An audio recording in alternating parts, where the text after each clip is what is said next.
반갑습니다. 한국납세자연맹의 김선택 회장입니다. 강의를 시작하도록 하겠습니다. 자, 그리고 두 번째로 신용카드 소득공제가 근로소득자들이 가장 많이 받죠. 자, 우리가 신용카드 소득공제에 대해서 우리가 공부해 보면은 신용카드 소득공제는 근로소득자만 공제됩니다. 그래서 배우자가 사업자다, 기타 소득자다, 뭐 연금소득자다 이러면은 신용카드 소득공제를 전혀 받을 수 없기 때문에 사업소득자인 아내, 기타 소득자 이런 우리가 배우자들은 오히려 근로자인 남편 카드를 사용하는 것이 도움이 됩니다. 그리고 맞벌이 부부 하다가 배우자가 한 사람이 예를 들면 실직을 했다. 실직한 이후에는 재직 중인 배우자 카드를 쓰는 것이 유리하겠죠. 예. 그리고 신용카드 소득 공제는 형제자매는 신용카드 공제가 안 됩니다. 예. 그리고 부양가족 같은 경우는 소득금액 이제 100만 원 이하야만이 우리가 공제가 된다. 그걸 기억해 두시면 좋겠습니다.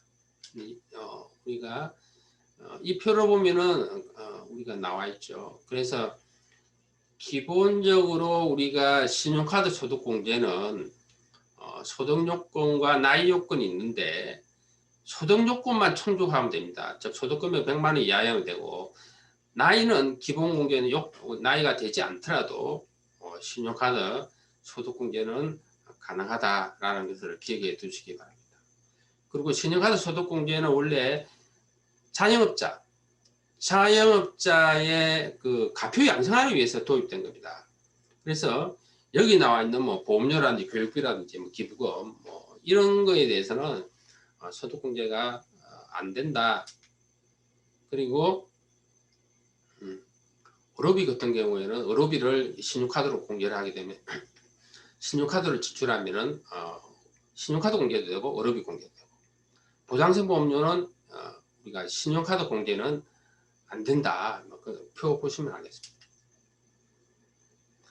그리고 우리가 결제 유형별로 공제율이 틀립니다. 공제율이 신용카드는 연봉 우리가 15% 공제율이고 뭐 직불카드 같은 경우는 30%, 도서공용비는 뭐 30%, 정통시장은 40% 이렇게 됐죠.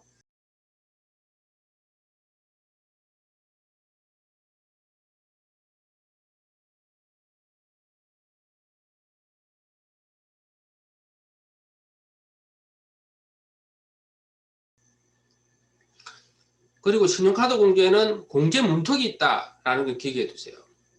연봉의 25% 초과 사용 금액에 대해서 15% 이렇게 공제가 되는 겁니다. 그래서 연봉의 25% 밑으로 사용하게 되면은 공제가 1원 한 푼도 없다라는 겁니다. 그래서 맞벌이 부부 같은 경우에는 한쪽 배우자가 카드를 많이 안 쓰면은 공제 문턱을 초과하지 못하겠죠. 그러면 1원 한 푼도 공제가 안 되는 겁니다. 그러면 상대편 우리가 배우자 카드를 사용하는 게 유리하겠죠. 그리고 유아후직을 했다 아내가 그러면은 그 이후에는 우리가 재직 중인 남편 카드를 사용하는 것이 도움이 됩니다.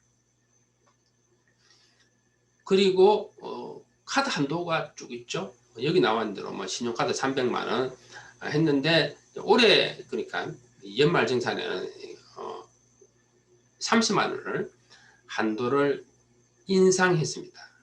그래서 한도가 초과가 예상되면은 예를 들면 작년 말로 예를 들면은 한도 초과가 예상이 되면은 고가의 물품은 이율에서 우리가 사용하는 것이 재테크에 도움이 됩니다.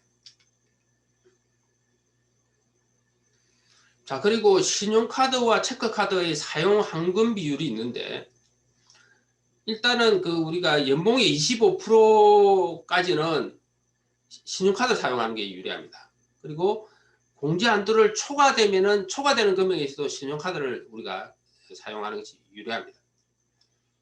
그리고 연봉이 25% 초과 됐을 때 체크카드를 우리가 공제율이 2배 높은 체크카드를 사용하는 것이 유리합니다.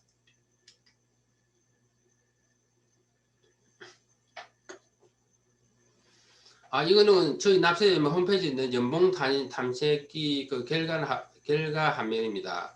연봉을 입력하면은 9가지 결과를 알려주는 저희 계산기죠. 여기 보면 알겠지만 연봉이 4천만 원이다 그러면은 연봉이 25%가 1,000만 원이죠. 그러니까 900만 원을 예를 들면은 카드를 썼다 그러면은 신용카드 공제가 1원에 한 푼 안 된다는 겁니다. 근데 예를 들면 신용카드 우리 한도가 만약 300만 원이라 그러면은 2021년은 예를 들면은 한도가 우리가 300만 원이죠. 예. 300만 원을 받기 위해서는 3천만 원, 예. 3천만 원을 카드를 쓰면은 한도 300만 원을 최고 한도 300만 원을 다 받을 수 있는 겁니다. 근데 이거는 뭐 만약 직부 카드를 사용했으면 2천만 원만 사용하면은 한도 300만 원 되는 거죠. 만약에 맞벌이 부부다라고 하시면은 사실상은 이 카드를 이렇게 나누어서 예를 들면 사용하는 것보다 한쪽으로 몰아서 사용하는 것이 유리합니다. 이 사례에서 보시면 연봉이 한 4천만 4천이라고 많이 가정하면은 물론 연봉 구간별로 차이가 많습니다. 꼭 이 사례가 모든 경우에 적용되는 건 아니지만은 일단 연봉 4천이라고 가정했을 때 우리가 나누어서 사용하는 경우하고 한쪽으로 몰아서 사용하는 경우가 16만 원 정도 절세액이 차이가 난다. 그런 계산 결과입니다.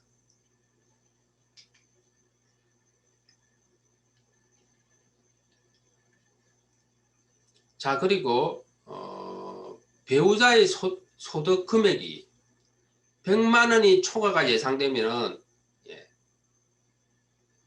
배우자가 사용한 신용카드 공제는 내가 공제를 받을 수 없습니다. 예. 자, 이게 우리 소득금액 100만 원에 대한 개념을 아셔야 되는데 제가 이 부분은 자세하게는 강의를 하지 않습니다. 예. 초급 우리 그 연말정산 강의에서 제가 자세히 설명했기 때문에 그래서 배우자나 예를 들면은 부양가족도 마찬가지죠. 부양가족이 소득금액이 100만 원에 초과하면은 신용카드 공제가 안 됩니다. 예. 근데 그 100만 원이 기준이 뭐냐? 그러니까 우리 부양가족의 소득의 종류에 따라서 굉장히 차이가 있다는 거예요. 이자 배당은 금융소득 2천만 원 초과가 돼야 되고요. 사업소득자는 수익금액에서 필요경비를 뺀 것이 100만 원이 초과되면은 안 됩니다. 그리고 주택임대소득 같은 경우는 수익금액이 2천만 원이 초과될 때 100만 원이 공제가 안 됩니다. 그리고 근로소득만 있는 경우에는 연봉 500만 원을 초과하면 안 되고요. 일용소득은 상관없습니다. 그리고 보통 공무원연금이나 국민연금 같은 경우에는 이게 조금 복잡합니다. 복잡한데 하여튼 과세 대상 연금액이 516만 원을 초과한다. 기타 소득이라는 것은 어쩌다 생긴 소득을 말합니다. 지금 원고로 소득이라든지 뭐 대학원생 아들이 교수님하고 같이 연구 활동을 해서 돈 받는 거 이거는 다 기타 소득에 해당됩니다. 즉 이런 경우에는 연수입이 750만 원이 초과하면은 소득금액 100만 원이 넘어가는 겁니다. 그리고 배우자가 예를 들면 작년에 직장을 그만두고 퇴직금을 받았다. 퇴직금을 100만 원 이상 받았다 하면은 무조건 올해 연말정산에서는 배우자 공제가 안 됩니다. 예. 배우자 기본공제도 안 되고 배우자 신용카드도 안 되고 보험료도 안 되고 다 안 됩니다. 그리고 부모님이 작년에 집을 팔아가지고 양도소득세를 냈었어요. 그러면 이것도 무조건 부모님 기본공제는 안 됩니다. 예. 부모님 신용카드 공제도 안 되고요. 자, 이거는 우리가 보통 그 사업소득자, 사업소득자의 그 소득금액 100만 원에 해당되는 총수익금액을 저희 납세인명이 역산해서 계산한 겁니다. 여기 보시면 알겠지만 학습지 교사는 우리 비용 경비율이 75%이기 때문에 400만 원 작년에 400만 원 이상을 배우자가 수입이 올랐다. 그러면은 배우자 공제가 안 된다는 겁니다. 배우자 신용카드 공제도 안 되고. 예. 여기 보시면 압니다.